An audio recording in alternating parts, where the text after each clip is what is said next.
नमस्कार विद्यार्थी मित्रांनो, आज आपण या व्हिडिओमध्ये LLB 3 इयर्स 2025 साठी तुम्हाला कॉलेजमध्ये कोणते डॉक्युमेंट्स तुम्हाला घेऊन जायचं आहे, ज्यावेळी तुम्हाला कॉलेज अलॉटमेंट होतील, तेव्हा कोणते डॉक्युमेंट्स तुम्हाला घेऊन जायचे आहे, त्याची संपूर्ण माहिती तुम्हाला या व्हिडिओमध्ये मी सांगणार आहे. संपूर्ण खूप विद्यार्थ्यांच्या यामध्ये डाउट्स येत होते. सर इम्पोर्टंट डॉक्युमेंट्स जे रिक्वायर्ड डॉक्युमेंट्स आहेत ॲडमिशनसाठी ते आता तुम्ही सांगा जेणेकरून आम्हाला कलेक्ट करण्यासाठी बरं पडेल. ठीक आहे. त्याचीच इन्फॉर्मेशन तुम्हाला या व्हिडिओमध्ये सांगत आहे.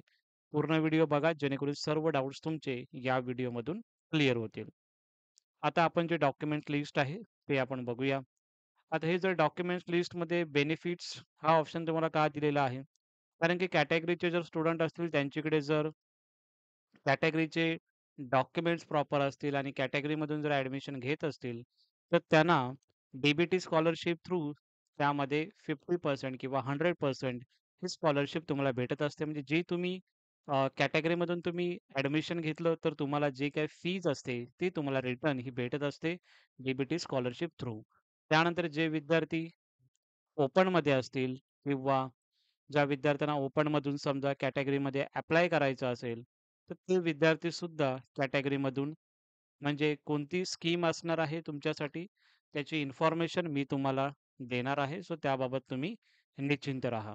ठीक आहे. सो कोणकोणते डॉक्युमेंट्स आहेत ते आता आपण बघूया. नॉर्मली तुम्हाला इन्फॉर्मेशन यामध्ये सांगितलेलीच आहे मी. जे डॉक्युमेंट जर आपण बघितलं तर पार्ट 1, पार्ट 2 मध्ये आपण त्याला डिस्ट्रिब्यूट केलेलं आहे. कॉमन जे डॉक्युमेंट्स आहेत, ते जे की सर्वांना लागणार आहेत. त्यामध्ये समजा ओपनचे स्टुडंट असतील, तर त्यांना कोणतेही कॅटेगरीचे डॉक्युमेंट नाही लागत. त्यांना फक्त नॉर्मल ग्रॅज्युएशन, 10th-12th हे जे डॉक्युमेंट्स आहेत किंवा तुमच्याकडे डोमिसाईल, बर्थ सर्टिफिकेट कोणताही एक डॉक्युमेंट्स हे ओपन स्टुडंटसाठी लागतं. कॅटेगरीसाठी जे काही स्पेशल डॉक्युमेंट लागतात, ओन्ली फॉर कॅटेगरी स्टुडंटसाठी जे रिझर्व्ह कॅटेगरीमध्ये आहेत, कोण असणार आहेत? ओ-बी-सी, एस-सी-बी-सी, एस-सी-एस-टी, डी-टी-व्ही-जे, एन-टी हे जे विद्यार्थी असतील किंवा ओ-बी-सी, एस-सी-बी-सी, एस-सी-एस-टी हे जे काही विद्यार्थी आहेत, त्या विद्यार्थ्यांसाठी स्पेशल डॉक्युमेंट्स कोणकोणते लागणार आहेत, त्याची पण माहिती तुम्हाला या व्हिडिओमध्ये पूर्ण सांगणार आहे. ते डॉक्युमेंट तुम्हाला at the time of admission लागणार आहेत. फर्स्ट जो डॉक्युमेंट तुम्हाला आता मी सांगत आहे यामध्ये स्पेशल डॉक्युमेंट किंवा कॉमन डॉक्युमेंटमध्ये जर आपण बघितलं, तर यामध्ये जर आपण बघितलं पहिला जो डॉक्युमेंट आहे तो सी-ई-टीचं अलॉटमेंट लेटर. म्हणजे काय? जो तुम्हाला कॉलेज अलॉटमेंट होणार आहे, त्या कॉलेजचं तुम्हाला ज्यावेळी कॉलेज अलॉटमेंट होईल त्यावेळी तुम्हाला अलॉटमेंट लेटर हे कॉलेजचं तुम्हाला भेटेल.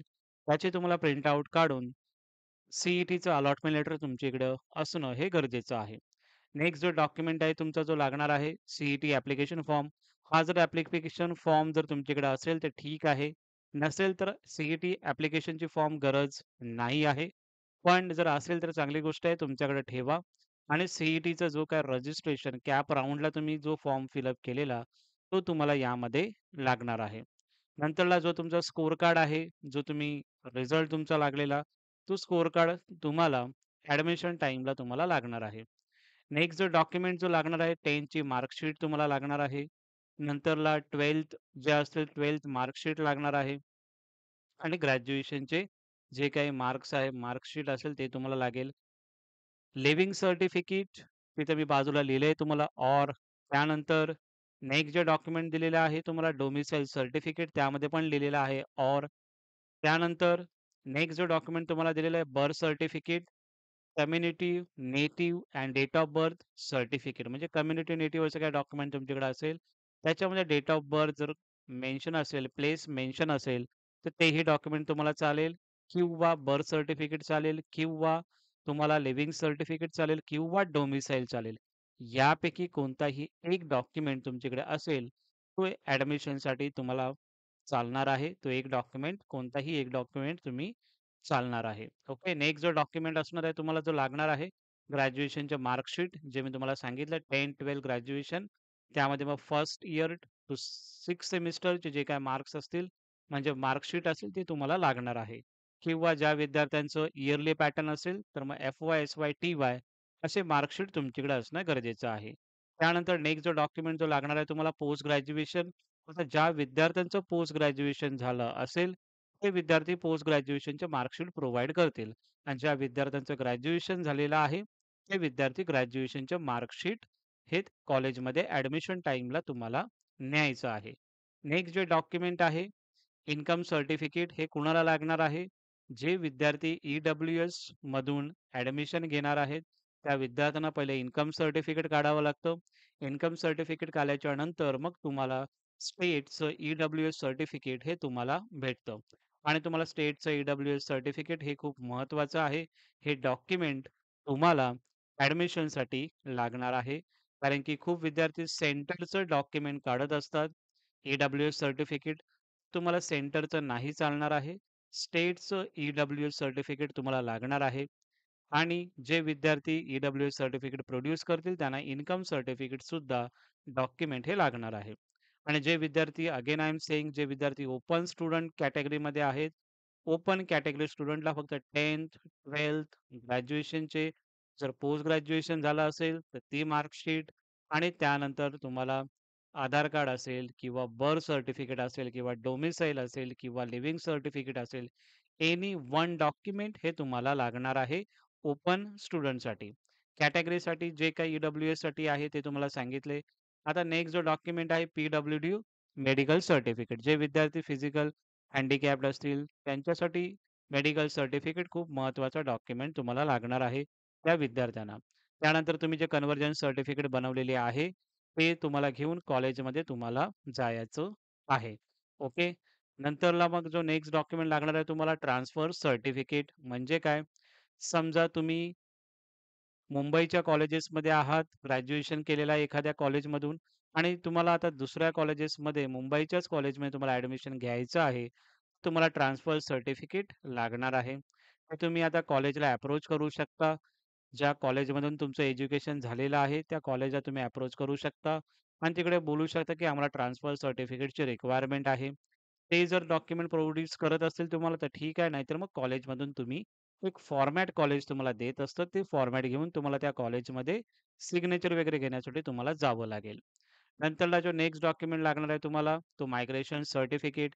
मायग्रेशन सर्टिफिकेट जे अदर युनिव्हर्सिटीचे स्टुडंट असतील लाइक पुणे, छत्रपती संभाजीनगर किंवा सोलापूर युनिव्हर्सिटी हे जे स्टुडंट समजा मुंबईमध्ये जर कॉलेजेसमध्ये ॲडमिशन घेत असतील किंवा पुणेमध्ये कॉलेजेसमध्ये ॲडमिशन घेत असतील, अशा विद्यार्थ्यांना मायग्रेशन सर्टिफिकेट हे लागणार आहे. त्यासाठी रजिस्ट्रेशन प्रोसेस हे डिटेल्स तुम्हाला यामध्ये मी दिलेली आहे. ती एकदा तुम्ही बघा. ठीक आहे. कशा पद्धतीने प्रोसेस करायचं आहे, त्या पद्धतीची माहिती दिलेली आहे. नेक्स्ट जर आपण बघितलं, डिफेन्स सर्टिफिकेट म्हणजे जे स्टुडंट डिफेन्सचं जर सर्टिफिकेट दिलं असेल काही विद्यार्थ्यांनी, तर त्यांना डिफेन्स सर्टिफिकेट हे इम्पोर्टंट डॉक्युमेंट तुम्हाला लागणार आहे. त्यानंतर नेक्स्ट जे डॉक्युमेंट लागणार आहे, गॅप सर्टिफिकेट. ज्या विद्यार्थ्यांचं एज्युकेशनमध्ये गॅप असेल, ते नक्की गॅप सर्टिफिकेट प्रोड्यूस करतील. ज्या विद्यार्थ्यांचं एज्युकेशन कंटिन्यू असेल, तर त्यांना गॅप सर्टिफिकेटची गरज नाही आणि तुम्हाला लेस दॅन 1 इयर असेल तुमचं गॅप एज्युकेशनमध्ये, तर तुम्हाला गरज नाहीये गॅप सर्टिफिकेटची. पण मोर दॅन 1 इयर्स असेल म्हणजे 1 वर्षापेक्षा जास्त असेल तुमचा गॅप, तुम्हाला गॅप सर्टिफिकेटची रिक्वायरमेंट आहे.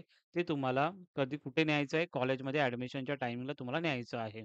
नेक्स्ट जो डॉक्युमेंट तुमचं आधार कार्ड लागणार आहे तुम्हाला आणि नंतरला जर आता बघितलं आपण तर मायनॉरिटी कॅन्डिडेट जे स्टुडंट असतील त्यांच्यासाठी domicile certificate of the candidate belonging to the state of Maharashtra म्हणजे स्टेट ऑफ महाराष्ट्राचं तुमच्याकडे डोमिसाईल सर्टिफिकेट असेल तो तो एक डॉक्युमेंट लागेल आणि declaration of candidate respective linguistic आहेत का रिलिजियस मायनॉरिटी तो प्रोफॉर्मा ओ आहे तो तुम्हाला फिलअप करायचा आहे किंवा लिव्हिंग सर्टिफिकेट हॅव्हिंग इन्फॉर्मेशन म्हणजे एल-सीवर तुमच्या रिलिजन किंवा मदर टंग हे जर मेन्शन असेल, तर तोही तुम्हाला डॉक्युमेंट हे चालणार आहे मायनॉरिटी स्टुडंटसाठी.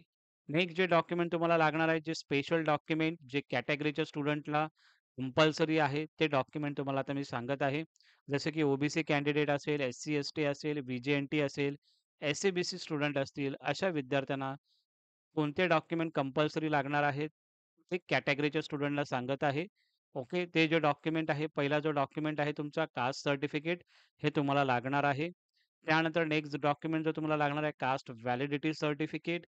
त्यानंतर जर आपण बघितलं एस-सी आणि एस-टीच्या स्टुडंटला जर आपण बघितलं, तर नॉन क्रिमिलियर सर्टिफिकेटची गरज नाही. कोणत्या विद्यार्थ्यांना एस-सी आणि एस-टी विद्यार्थ्यांना. एस-सी आणि एस-टी विद्यार्थ्यांना कास्ट सर्टिफिकेट आणि कास्ट व्हॅलिडिटी हे दोन्हीच डॉक्युमेंट तुम्हाला लागणार आहेत. आणि जे विद्यार्थी एस-सी, एस-टी सोडून किंवा ई-डब्ल्यू-एसचे कॅटेगरीचे स्टुडंट जे आहेत त्यांना सोडून बाकी सर्व विद्यार्थ्यांना कास्ट सर्टिफिकेट, कास्ट व्हॅलिडिटी आणि नॉन क्रिमिलियर सर्टिफिकेट जे की तुमचं 31 मार्च 2026 पर्यंत तुम्हाला जे काही एक्सटेंड असणार आहे 31 मार्च 2026 पर्यंत, तर तिथपर्यंत तुम्हाला लागणार आहे. जे विद्यार्थ्यांचं आता तुम्हाला मी सांगत आहे. हे 3 डॉक्युमेंट कोणाला लागणार आहेत? Sc, ST, E-W-S category student जर सोडले, तर ओ-बी-सीसाठी लागणार आहे. एस-सी-बी-सी स्टुडंटसाठी जे कॅटेगरीचे स्टुडंट त्यांना लागणार आहे. त्यानंतर आपण बघितलं व्ही-जे-एन-टी जे काही स्टुडंट आहेत त्यांच्यासाठी सुद्धा हे तिन्ही डॉक्युमेंट लागणार आहेत आणि ओ-बी-सी कॅटेगरीचे स्टुडंट असतील त्यांना सुद्धा कंपल्सरी 3 डॉक्युमेंट लागणार आहेत. नंतरला जो डॉक्युमेंट तुम्हाला लागणार आहे, नॉन क्रिमिलियर मी तुम्हाला सांगितलेलंच आहे आता. आणि त्यानंतर मग महाराष्ट्र टाइप एचे स्टुडंट असतील किंवा महाराष्ट्र टाइप जे काही बीचे स्टुडंट असतील किंवा कर्नाटकमधले असतील टाइप ई मधले, त्या विद्यार्थ्यांचे कोणते डॉक्युमेंट लागणार आहे? टाइप एचा स्टुडंट असेल, डोमिसाईल सर्टिफिकेट जर महाराष्ट्राचं असेल तर ते चालेल किंवा बर्थ सर्टिफिकेट पण चालेल किंवा स्कूल लिव्हिंग सर्टिफिकेट चालेल किंवा community native place of date of birth certificate यापैकी कोणताही एक डॉक्युमेंट तुम्हाला टाइप एच्या स्टुडंटला लागणार आहे. टाइप बीमध्ये जे स्टुडंट असतील ते type domicile certificate of the candidate father और mother candidate indicating he she domicile state of महाराष्ट्राचं असलं पाहिजे. टाइप सीसाठी प्रोफर्मा एची गरज आहे आणि टाइप डीसाठी प्रोफर्मा बी1ची गरज आहे आणि टाइप ईसाठी जे महाराष्ट्र, कर्नाटका डिस्प्युटेड बॉर्डर एरियामधले आहेत, त्या विद्यार्थ्यांना प्रोफर्मा जी1 आणि प्रोफर्मा जी2 मदर टंग हे डॉक्युमेंट्स तुम्हाला हे लागणार आहेत. त्याचा फॉर्मॅट मी तुम्हाला टेलिग्राम चॅनलला देऊन टाकतो. ओके. हे डॉक्युमेंट्स लागणार आहेत, जे तुम्हाला मी टाइपमध्ये सांगितलेले त्या विद्यार्थ्यांना. ठीक आहे. सो हे संपूर्ण डॉक्युमेंट्स तुम्हाला सांगितलेले आहेत. कोणकोणते डॉक्युमेंट्स एल-एल-बी 3 इयर्ससाठी इम्पोर्टंट आहेत. त्याची लिस्ट तुम्हाला प्रॉपरली मी दिलेली आहे. एकदा हा व्हिडिओ पूर्ण बघा, जेणेकरून सर्व डाउट्स तुमचे या व्हिडिओमधून क्लिअर होतील, की कोणते डॉक्युमेंट तुम्हाला न्यायचे आहेत at the time of admission. तुम्हाला जर हा व्हिडिओ आवडला असेल, तर नक्की व्हिडिओला लाईक करा. हा तुमचा चॅनल आहे, तर डेफिनेटली याला सबस्क्राईब करा आणि हा चॅनल नक्की पुढे पाठवा. जेणेकरून जे काही स्टुडंट असतील, त्यांना सुद्धा ही इन्फॉर्मेशन भेटून जाईल. Thank you so much.